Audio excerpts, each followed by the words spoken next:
Pusat Pelaporan dan Analisis Transaksi Keuangan (PPATK) akan memblokir sementara transaksi pada rekening dorman, yaitu rekening yang tidak aktif minimal selama 3 bulan. Langkah PPATK tersebut dilakukan karena banyak rekening dorman yang disalahgunakan, seperti hasil jual beli rekening atau digunakan untuk tindak pidana pencucian uang. Pemblokiran ini juga untuk mendorong bank dan pemilik rekening untuk melakukan verifikasi ulang dan memastikan tidak disalahgunakan untuk kejahatan. Sebelumnya, PPATK memblokir 31 juta rekening dorman selama lebih dari 5 tahun dengan nilai lebih dari 6 triliun rupiah. Namun dari 28 juta lebih rekening dorman ini sudah aktif kembali. Rekening yang diblokir meliputi rekening tabungan, perseorangan maupun perusahaan, giro, serta rekening dalam mata uang rupiah dan asing. Meski diblokir, PPATK menjamin uang nasabah tetap aman dan 100% utuh. Dari Jakarta, tim TV One mengabarkan.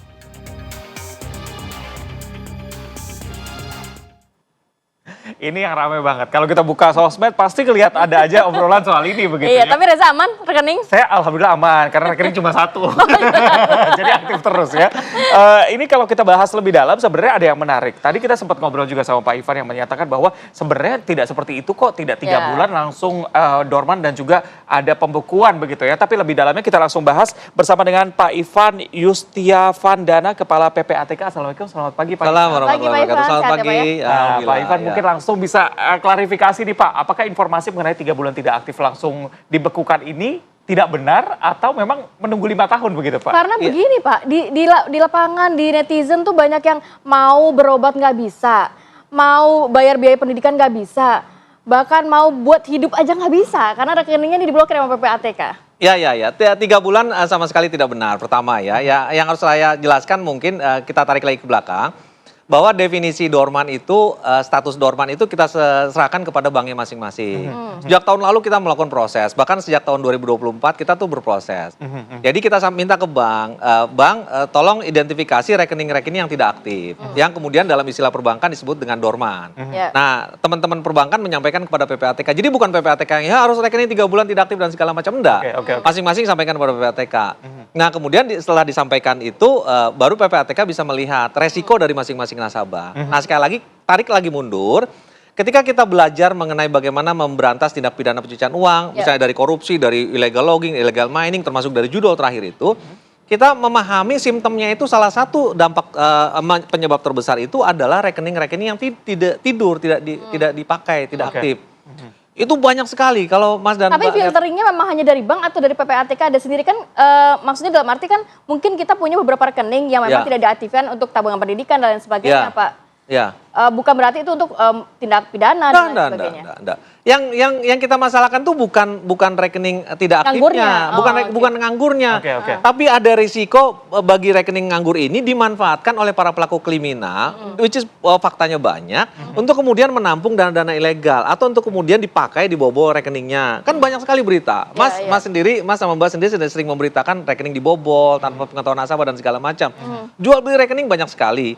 Nah, atas dasar risiko inilah kemudian kita lindungi. Ini sebenarnya negara hadir untuk melindungi rekening Tapi masyarakat. sudah adakah himbauan atau informasi kepada masyarakat? Masyarakat taunya ujuk-ujuk loh, kok rekening saya diblokir gitu. Ya udah. Sudah ada? Jadi prinsip mengenal nasabah, pengkinian data itu adalah perintah undang-undang loh. Kan beberapa kali kita menerima WhatsApp dari bank, tolong dikinikan kok dong, KTP-nya diperbaiki dan segala macam. Itu perintah undang-undang. Dan di undang-undang TPPU pun, pencucian uang pun 8/2010 diperintahkan bank itu wajib mengenal nasabahnya. Ada kewajiban untuk mengenal nasabah. Nah, sehingga dengan demikian kewajiban bank untuk melakukan updating. Tapi terlepas dari itu, resiko publik memiliki rekening tidur itu luar biasa. Ketika kita bicara judi online, contohnya ya, mungkin ada datanya, saya nggak tahu. Bisa ditampilkan juga mungkin di bawah. Ketika kita bicara data, kita masuk tuh bulan Mei kita masuk. April itu deposit judi online saja, deposit saja dari publik, saudara-saudara kita di masa itu menyentuh angka 5 triliun. Menyentuh angka 5 triliun, 33 juta transaksi menyentuh angka 5 triliun. Begitu PPATK melihat fenomena ini kan sudah hasil bicara dan segala macam ya, hasil bicara. Lalu kemudian PPATK masuk di sekitar bulan Mei, tengah Mei, Mbak dan Mas bisa lihat, publik bisa lihat, ketika itu langsung anjlok jatuh. sampai hanya 2 triliun, deposit hanya 2 triliun, penggunaan oleh bandar dan segala macam. Sekarang titik ini di bawah 1,5 triliun. Sekarang di titik ini hanya tersisa dari 33 juta transaksi di bulan April menjadi sekitar 1 juta transaksi, 7 juta transaksi. Jadi efektif memang. Sampai 0 transaksi kira-kira butuh berapa lama? Kita harus terlalu radikal ya. Orang nggak bisa akses emas, nggak bisa akses Sulit itu. nanti ya. Nah, itu kan dampak-dampak itu ya. Oke. Lalu kemudian adik-adik kita, saudara-saudara kita ini kan top up-nya bisa di mini market. Adik-adik ini kan, tapi kan ada online dan lewat e-wallet juga begitu, tidak harus melalui rekening bank. Betul. Tapi pada akhirnya kan dari bank ke e-wallet segala macam. Coba saudara-saudara kita lihat di luar sana, ada yang mohon maaf mengakhiri hidupnya, rumah tangga hancur, suami bakar istri bakar suami, barang dijual, macam-macam kan. Ini dampaknya menuju ke arah sana begitu ya, mencegah transaksi judi online dan segala macam. Mencegah dampak sosialnya. Betul, Pak Ivan. Pertanyaan berikutnya dari masyarakat adalah kenapa tidak ada pengetatan sebelum pendaftaran rekening begitu? Karena kalau kita lihat sekarang mendaftar rekening lebih mudah begitu lewat aplikasi, rekening langsung jadi. Kenapa tidak difilter dari situnya? Untuk pencegahan supaya tidak terjadi masyarakat yang tadi butuh uang untuk pembayaran sekolah dan sebagainya harus mengalami pembekuan rekening dulu. Ya, ketika masyarakat berinteraksi dengan bank, ada yang namanya prinsip mengenal nasabah, ditanya sumber dana dan segala macam. Tapi kan kita tidak bisa menghindari kemajuan pesat teknologi banking, e-banking dan segala macam, bisa dengan menggunakan foto, verifikasi, buka rekening dengan online dan segala macam. Itu kan kita tidak bisa hindari kemajuan perbankan kan. Oke, itu sudah terjadi. Pengetatan bukan yang tidak ada saja. Yang menjadi masalah itu adalah para pelaku, karena sudah ketat, para pelaku pidana ini tidak lagi dengan mudah bisa melakukan pembukaan rekening. Ketika dia melakukan pidana tidak mudah dengan membuka rekening, solusinya apa coba? Pakai rekening orang. Pakai rekening orang. Jual beli rekening. Jual beli rekening. Makanya kalau publik melihat di website, di katakanlah di tempat-tempat yang jualan market gitu ya, jualan online gitu, itu ada jual beli rekening macam-macam. Pertanyaan berikutnya adalah kenapa tidak ada pembatasan? Kalau kita menggunakan SIM card nomor pribadi, menggunakan NIK itu dibatasi sampai dengan 4 rekening, 4 nomor telepon misalnya. Kenapa tidak dilakukan seperti itu mengenai rekening, Pak? Kalau rekening bisa sesuai dengan kebutuhan ya. Kalau Mas misalnya sekarang di TV ini, lalu pindah lagi TV sana, stasiunnya minta kan bank lain, bank lain gitu. Kan bisa ditutup rekening. Ya, maunya kan bagusnya kan ditutup. Tapi faktanya pembahasan mengenai pembatasan rekening ini ada menuju ke arah sana atau tidak? Iya, salah satunya. Salah satunya itu adalah bagaimana masyarakat ini lebih aware bahwa ada resiko dengan kepemilikan rekening. Ya. Itu harus diupdate. Pak Ivan, dari sisi PPATK sendiri, ada nggak sih sebenarnya dorman biasa sama dorman yang memiliki resiko tinggi yang bisa digunakan untuk hal-hal yang tidak baik seperti tindak pidana? Ada algoritmanya seperti apa gitu dalam proses pembekuan? Dan apakah itu juga dibuka secara publik, apa memang hanya audit internal saja? Mesin learning kita punya algoritma itu ya. Jadi ada dorman yang memang resikonya minimal. Ada dorman yang resikonya bisa tinggi banget. Misalnya dorman. Apa tuh, Pak? Contohnya misalnya kalau ketika kita lihat dorman resikonya tinggi banget itu, contoh misalnya kasus di Pangandaran ya. Para petani, para saudara-saudara kita di pedesaan itu kemudian membuka rekening kan. Lalu tidak ada aktivitas. Begitu kita lihat statusnya, loh ini kok statusnya saudara-saudara kita yang kerjanya di daerah dan petani dan segala macam lah. Faktanya terbukti kan yang ditangkap oleh Polres Ciamis itu, terbukti satu orang itu bandar judol memiliki 300 rekening, isinya di dalam 200-an sekian miliar kan. Nah yang begini kan banyak sekali. Ini kan banyak sekali.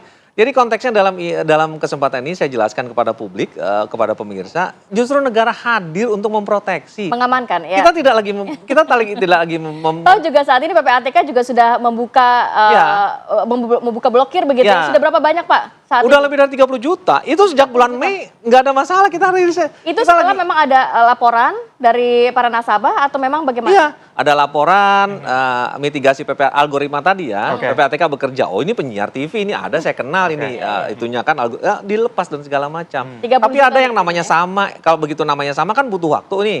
Ini orangnya ada apa enggak gitu kan? Kita lagi melindungi. Haruskah ada pelaporan atau memang otomatis dibuka? Ada yang otomatis, ada yang ada pelaporan. Jadi ketika misalnya mau bayar sekolah nggak ada, periode penghentian ini tidak akan melampaui